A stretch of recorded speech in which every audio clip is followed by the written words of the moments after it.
Selamat pagi adik-adik. Selamat pagi Lause. Selamat pagi Lause. Halo semua, apa kabar? Lause harap semua baik-baik, sehat selalu. Iya, Lause udah siap belum kita ini mau ngapain? Mau ibadah? Mau ibadah. Kalau ibadah itu sikap kita harus gimana ya Lause? Harus good, harus baik. Harus sopan ya Lause ya. Jangan Iya. yang lagi minum susu mendingan gimana Lause? Habisin cepetan. Cepetan habisin atau stop dulu. Yang lagi makan gimana Lause? Cepet habisin atau simpan. Iya, itu baru sikap ibadah yang baik. Lause, ngomong-ngomong ini ngapain nih ya kita ya hari ini udah pakai kayak ginian? Karena kita udah bulan Desember. Desember? Emang Desember itu mau ujian Lause ya? Mau ada yang senang sekali. Kenapa ya? Oh, saya tahu. Kayaknya ada yang mau ulang tahun ya Lause. Nah, ada yang ulang tahun. Iya, ada yang ulang tahun. Adik-adik tahu nggak siapa yang mau ulang tahun di bulan Desember ini yang suka kita rayain semua sama anak-anak Tuhan? Coba tahu nggak? Coba kita dengar dulu. Pinter, Good, Tuhan pinter. Yesus. Kita mau rayain hari ulang tahunnya Tuhan Yesus. Makanya kita udah siap-siap ya Lause ya. Iya. Udah pakai-pakai beginian. Iya. Lause, sebelum mulai ibadah kita mau ajak adik-adik nyanyi yuk. Yuk. Yuk semua bangkit berdiri, kita mau bilang selamat pagi. Yuk.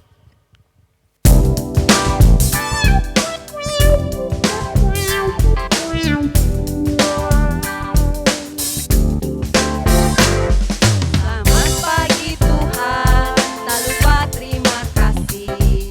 Tuhan telah pelihara kami setiap hari. Matahari bersinar, burung bernyanyi, bertambah-tambah cintanya. Selamat pagi. Selamat pagi Tuhan, tak lupa terima kasih. Tuhan telah pelihara kami setiap hari. Matahari bersinar, burung bernyanyi, bertambah-tambah cintanya.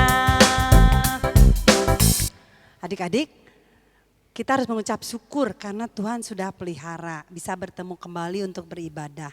Kita masuk di dalam doa dulu ya. Lipat tangannya, tutup matanya.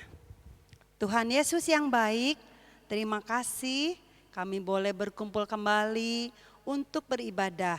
Meskipun di masing-masing rumah. Tuhan pimpin ibadah ini supaya menjadi berkat. Terima kasih Tuhan, dalam nama Tuhan Yesus. Sama-sama yuk. Amin. Amin. Pinter. Lause, kalau mau kan udah kita udah bilang selamat pagi nih, udah nyapa semuanya sama udah nyapa Tuhan kita. Terus biasanya kita suka nyanyi lagu apa ya kalau waktu sekolah minggu mau mulai? Mars sekolah minggu. Oh iya, yuk semua tetap berdiri.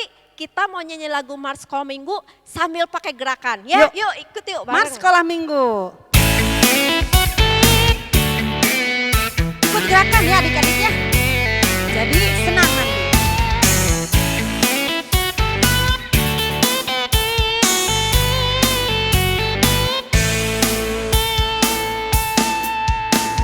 Sekolah minggu, rumah anak-anak semua. Bakti Allah kita bangsa, hidup baru sukaria. Belajarlah kitab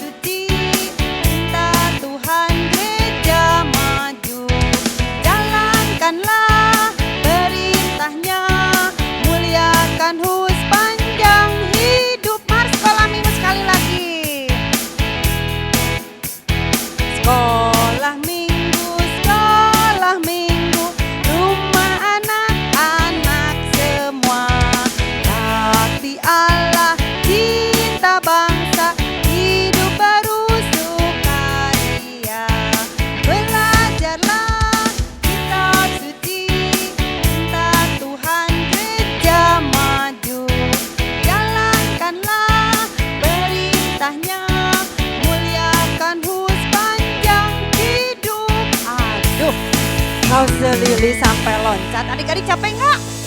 Jangan capek Enggak. setelah minggu. Belum capek. belum capek. Masih semangat. Ayo. Mau nyanyi lagi? Mau Lause, tapi nyanyinya pengen nyanyi lagu ini. Selamat datang. Kan soalnya Tuhan Yesus itu kan sebenarnya rumahnya bukan di sini, bukan di bumi, tapi di surga. Terus dia mau datang buat nyelamatin kita. Ya. Jadi kita mau nyambut dia, kita bilang selamat datang. Kan Yuk. kalau ada yang datang, kita bilang selamat datang nyambutnya. Betul. Yuk sama-sama kita nyanyinya. Selamat datang.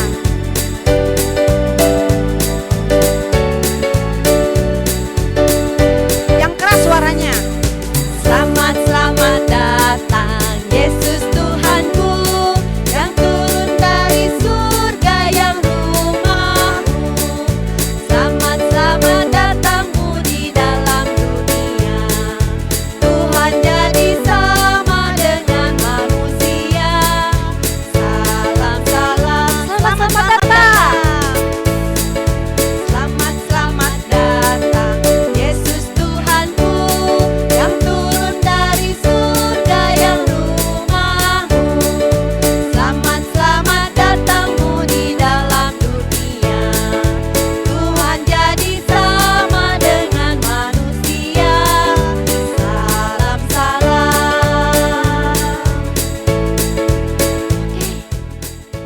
Lause, tadi kita udah nyanyi puji Tuhan. Kita juga udah doa Senang. ya. Udah sukacita. Terus selanjutnya kita mau ngapain ya Lause? Kita mau dengar firman Tuhan. Wah, kita mau dengar firman Tuhan. Yuk sama-sama semuanya duduk yang tenang, yang sopan, yang rapi. Kita buka telinga kita buka hati kita mau dengar firman Tuhan. Yuk adik-adik semua duduk ya. Kita mau dengar firman Tuhan. Yuk.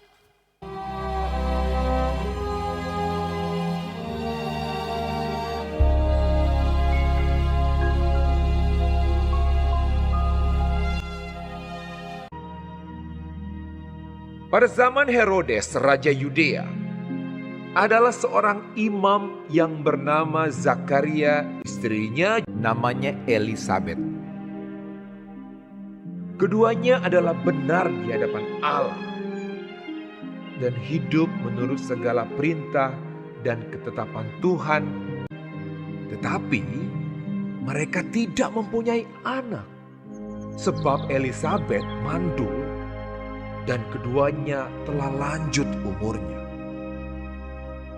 Pada suatu kali, waktu tiba giliran rombongannya, Zakaria melakukan tugas keimaman di hadapan Tuhan. Dialah yang ditunjuk untuk masuk ke dalam bait suci dan membakar ukupan di situ. Maka tampaklah kepada Zakaria seorang malaikat Tuhan berdiri di sebelah kanan mezbah pembakaran ukupan. Melihat hal itu ia terkejut dan menjadi takut. Tetapi malaikat itu berkata kepadanya, "Jangan takut, hai Zakaria, sebab doamu telah dikabulkan, dan Elisabet istrimu akan melahirkan seorang anak laki-laki bagimu, dan haruslah engkau menamai dia Yohanes. Engkau akan bersukacita dan bergembira. Ia akan membuat banyak orang Israel berbalik kepada Tuhan Allah mereka." Lalu kata Zakaria kepada malaikat itu, Bagaimanakah aku tahu bahwa hal ini akan terjadi? Sebab aku sudah tua dan istriku sudah lanjut umurnya. jawab malaikat itu kepadanya, Akulah Gabriel yang melayani Allah, dan aku telah diutus untuk berbicara dengan engkau dan untuk menyampaikan kabar baik ini kepadamu. Sesungguhnya, engkau akan menjadi bisu dan tidak dapat berkata-kata sampai kepada hari di mana semuanya ini terjadi, karena engkau tidak percaya akan perkataanku yang akan nyata kebenarannya pada waktunya. Sementara itu seluruh umat berkumpul di luar dan sembahyang. Waktu orang banyak menanti-nantikan Zakaria, mereka menjadi heran bahwa ia begitu lama berada dalam bait suci. Ketika ia keluar, ia tidak dapat berkata-kata kepada mereka dan mengertilah mereka bahwa ia telah melihat suatu penglihatan di dalam bait suci. Lalu ia memberi isyarat kepada mereka, sebab ia tetap bisu. Ketika selesai jangka waktu tugas jabatannya, ia pulang ke rumah. Beberapa lama kemudian Elisabet istrinya mengandung, dan selama 5 bulan ia tidak menampakkan diri. Katanya, "Inilah suatu perbuatan Tuhan bagiku. Dan sekarang ia berkenan menghapuskan aibku di depan orang." kemudian genaplah bulannya bagi Elisabet untuk bersalin. Dan ia pun melahirkan seorang anak laki-laki. Ketika tetangga-tetangganya serta sanak saudaranya mendengar bahwa Tuhan telah menunjukkan rahmat-Nya yang begitu besar kepadanya, bersukacitalah mereka bersama-sama dengan dia. Maka datanglah mereka pada hari yang ke-8 untuk menyunatkan anak itu, dan mereka hendak menamai dia Zakaria menurut nama bapaknya. Tetapi ibunya berkata, "Jangan, ia harus dinamai Yohanes." kata mereka kepadanya. Tidak ada di antara sanak saudaramu yang bernama demikian. Lalu mereka memberi isyarat kepada bapaknya untuk bertanya nama apa yang hendak diberikannya kepada anaknya itu. Ia meminta batu tulis, lalu menuliskan kata-kata ini. Namanya adalah Yohanes. Dan mereka pun heran semuanya. Dan seketika itu juga terbukalah mulutnya dan terlepaslah lidahnya. Lalu ia berkata-kata dan memuji Allah. Dan semua orang yang mendengarnya merenungkannya dan berkata, Menjadi apakah anak ini nanti? sebab tangan Tuhan menyertai dia. Dan Zakaria ayahnya penuh dengan Roh Kudus lalu bernubuat. Katanya, Terpujilah Tuhan Allah Israel, sebab ia melawat umatnya dan membawa kelepasan baginya. Dan engkau, hai anakku, akan disebut Nabi Allah yang Maha Tinggi, karena engkau akan berjalan mendahului Tuhan untuk mempersiapkan jalan baginya, untuk memberikan kepada umatnya pengertian akan keselamatan yang berdasarkan pengampunan dosa-dosa mereka. adapun anak itu bertambah besar dan makin kuat rohnya. Dan ia tinggal di padang gurun sampai kepada hari ia harus menampakkan diri kepada Israel. Nah, adik-adik, bagaimana filmnya? Bagus kan? Nah, film kali ini adalah berjudul tentang Zakaria, ya, kelahiran mengenai Yohanes Pembaptis. Ya, perikop firman Tuhan dalam film ini bisa adik-adik baca di rumah di Injil Lukas 1 ayat 5 sampai 25 dan juga ayat 57 sampai 80 ya. Kakak harap adik-adik bisa membacanya di rumah sebagai pendukung akan firman Tuhan pagi hari ini. Ya, di dalam film tadi ada 2 kejadian sebenarnya. Dan di dalam firman Tuhan bisa jelas perikopnya, ya. Yang pertama adalah perikop tentang pemberitahuan kelahiran Yohanes Pembaptis di Lukas pasal 1 ayat 5 sampai 25, dan juga yang kedua perikop tentang kelahiran Yohanes Pembaptis sendiri di Lukas pasal 1 ayat 57 sampai 80 ya. Nah, sekarang Kakak mau menceritakan beberapa hal penting dari film tersebut. Tapi sebelumnya, mari kita berdoa dulu ya. Tuhan Yesus, terima kasih atas film yang telah kami lihat, telah kami tonton. Kiranya film ini dapat menjadi perwakilan akan firman-Mu untuk pagi hari ini.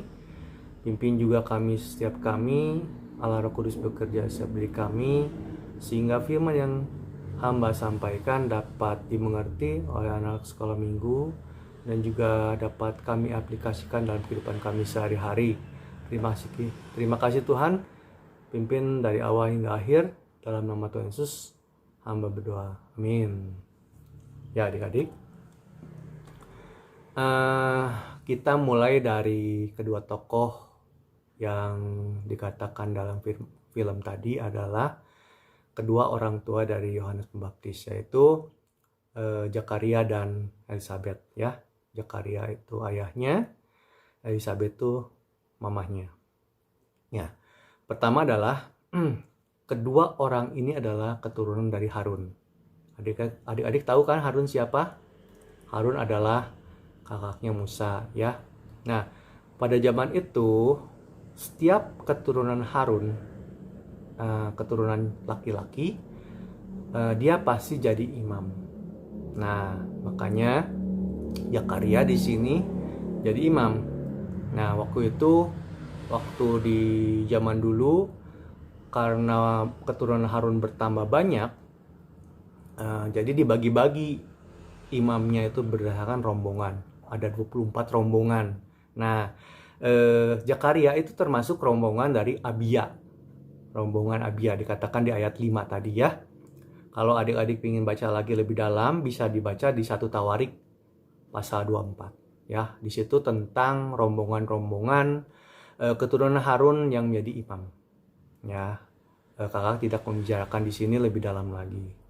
Nah, yang kedua adalah Zakaria dan Elisabet hidup di zaman Raja Herodes. Ya, seperti adik-adik tahu, Raja Herodes itu raja yang cukup sombong waktu itu, zaman itu, termasuk zaman kelahiran Tuhan Yesus nanti, masih zaman Herodes ya.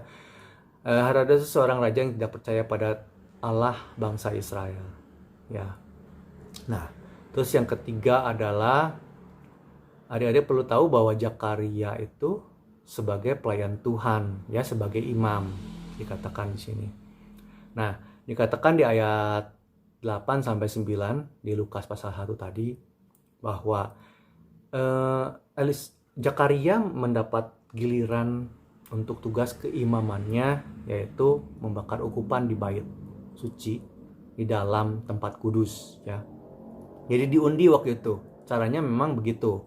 Dengan cara diundi, siapa yang mendapatkan undian, dia yang akan melayani pelayanan pembakaran ukupan ini. Dan pelayanan ini berlaku seumur hidup sekali aja gitu. Nah, pada waktu itu Zakaria yang menang undian dan akhirnya dia yang harus masuk ke tempat kudus untuk pelayanan ukupan ini, pembakaran ukupan ini. Nah, kakak percaya ini sudah merupakan rencana Tuhan agar Zakaria bisa diberitakan oleh malaikat Gabriel tentang kelahiran dari Yohanes ya. Nah, terus berikutnya Zakaria dan Elisabet adalah orang yang saleh. Maksudnya dikatakan di ayat 6 di Lukas 1 bahwa keduanya benar di hadapan Allah dan hidup menurut segala perintah dan ketetapan Tuhan dengan tidak bercacat. Ya, ini merupakan suatu predikat yang baik menurut kakak ya.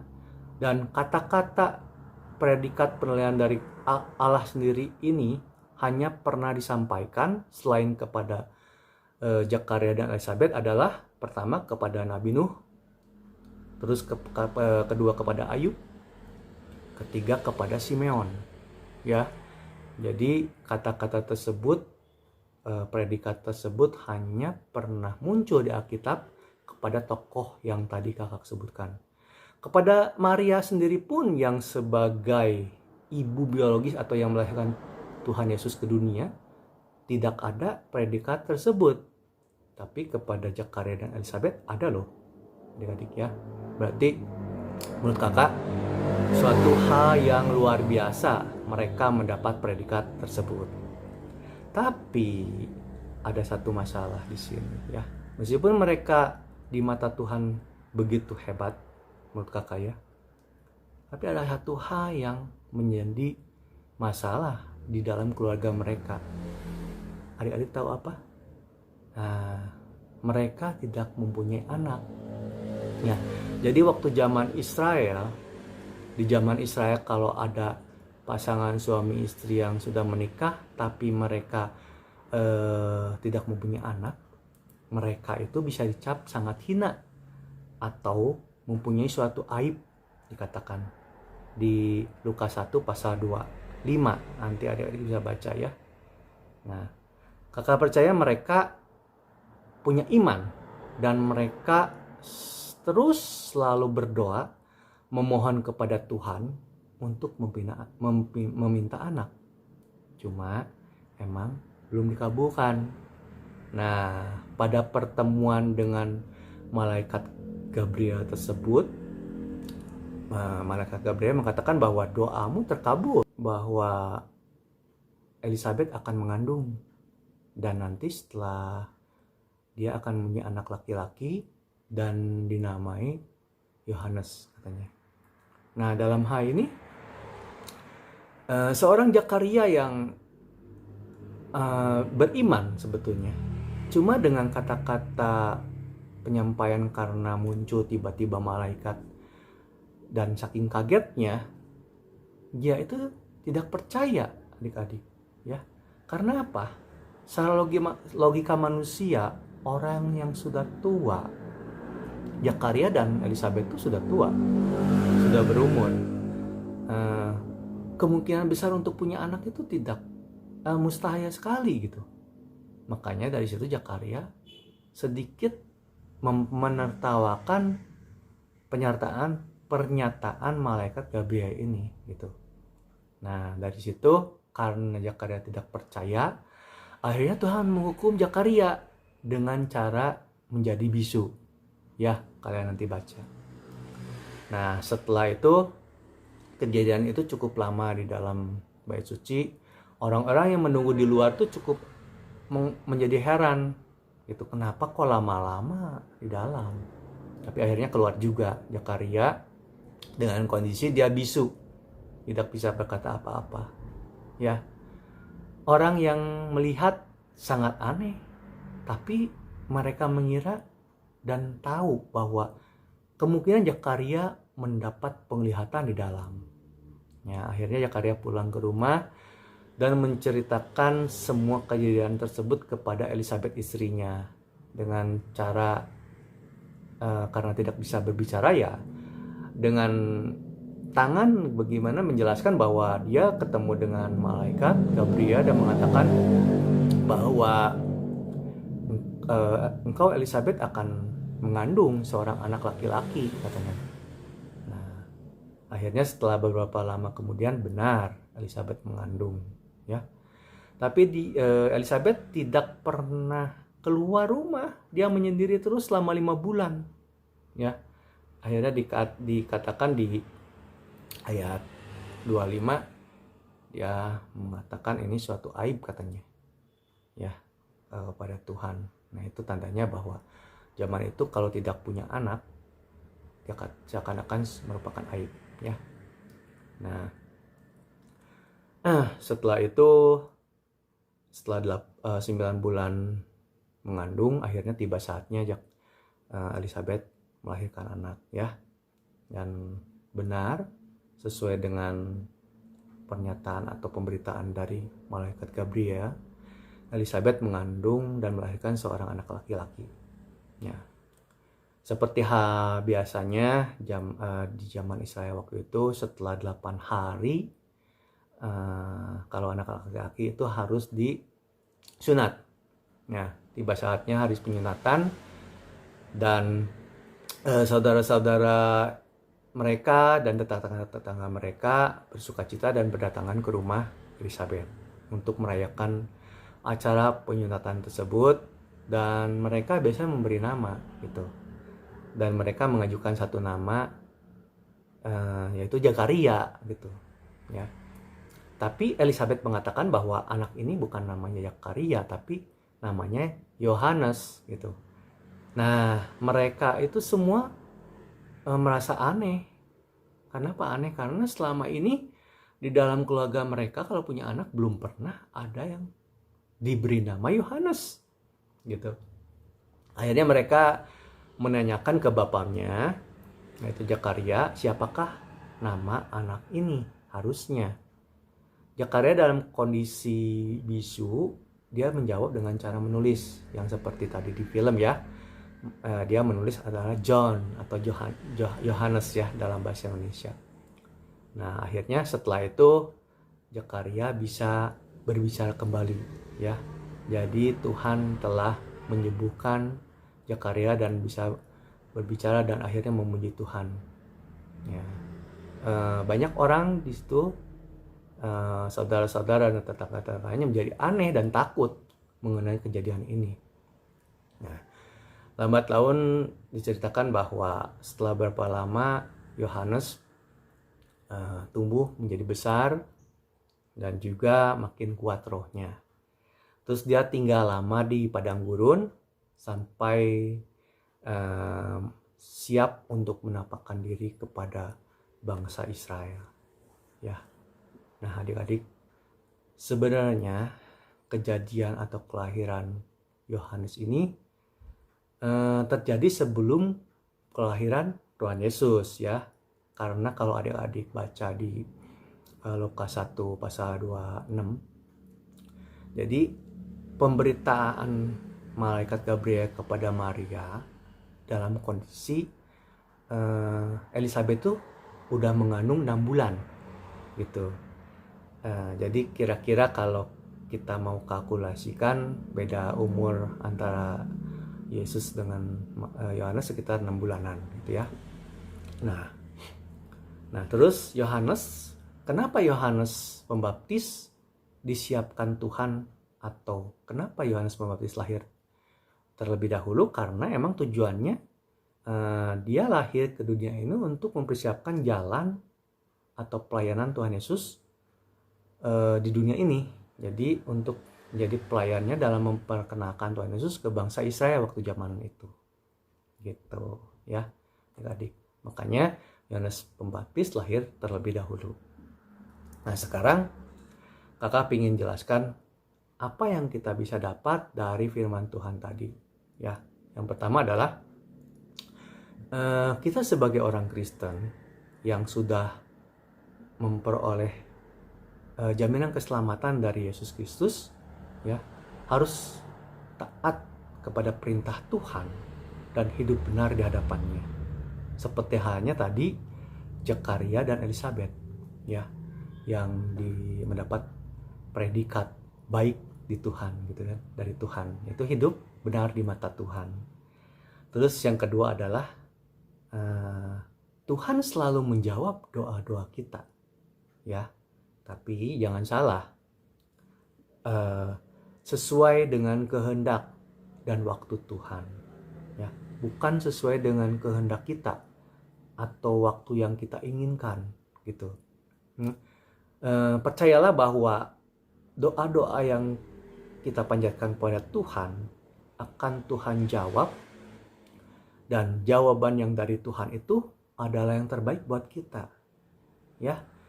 Jawaban Tuhan itu bisa ya sesuai dengan keinginan kita, atau bisa tidak, karena emang bagi Tuhan itu kalau tidak itu Tuhan pasti akan mempersiapkan yang lebih baik dari kita, dari yang kita inginkan gitu.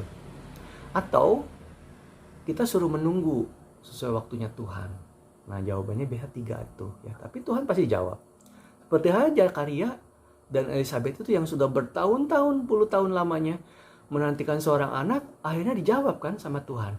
Gitu. Nah, kita juga bisa mengaplikasikan kehidupan kita seperti kondisikan Zakaria dan Elizabeth itu, ya.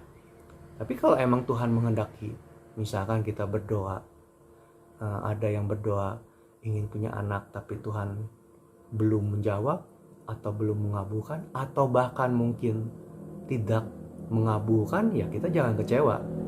Percayalah bahwa itu yang terbaik buat kita yang Tuhan berikan gitu. Nah, yang ketiga, yang terakhir adalah kita harus menjadi saksi Kristus di dalam kehidupan kita sehari-hari, ya. Adik-adik bisa menjadi saksi Kristus di keluarga adik-adik, ya. Bisa menjadi saksi Kristus di sekolah atau di masyarakat nanti jika adik-adik sudah besar, gitu ya. Misal dalam tingkah laku adik-adik dengan cara berlaku jujur, gitu ya, berlaku baik, tidak melakukan kejahatan, atau dengan ucapan kita, ya, ucapan kita yang baik-baik kita ucapkan, bukan yang jelek-jelek, bukan dengan cara menggosip, mengatakan yang jelek-jelek kepada teman-teman kita atau hal lainnya, gitu. Ya. Nah, begitu adik-adik firman Tuhan kali ini. Nah, sekarang ayat mas yang kita bisa dapat adalah diambil dari Lukas 1 pasal 37, ya. Sebab bagi Allah tidak ada yang mustahil. Ya, adik-adik. Demikian firman Tuhan kali ini. Mari kita berdoa. Tuhan Bapa kami surga, terima kasih atas firman-Mu, meskipun yang singkat ini. Kiranya Tuhan pimpin firman yang singkat ini dapat menjadi berkat bagi setiap kami, terutama adik-adik yang sudah mendengarkan firman ini. Biarlah mereka dapat menjadi taat, selalu taat akan perintah-perintah-Mu. Biarlah mereka juga tidak jemu-jemu, selalu berdoa setiap hari kepadamu, memohon sesuai dengan kehendak rencana-Mu. Dan juga biarlah mereka dapat menjadi saksi-saksi Kristus di dalam kehidupan mereka sehari-hari. Terima kasih Tuhan, pimpin masa depan mereka di dalam masa pandemi ini. Kami menyerahkan semuanya, kondisinya ke dalam tangan-Mu. Terima kasih Tuhan, dalam nama Tuhan Yesus kami berdoa. Amin. Nah, adik-adik, firman Tuhan sampai di sini. Sampai jumpa minggu depan ya, masih dalam kebaktian online. Ya. Selamat berhari Minggu. Bye-bye.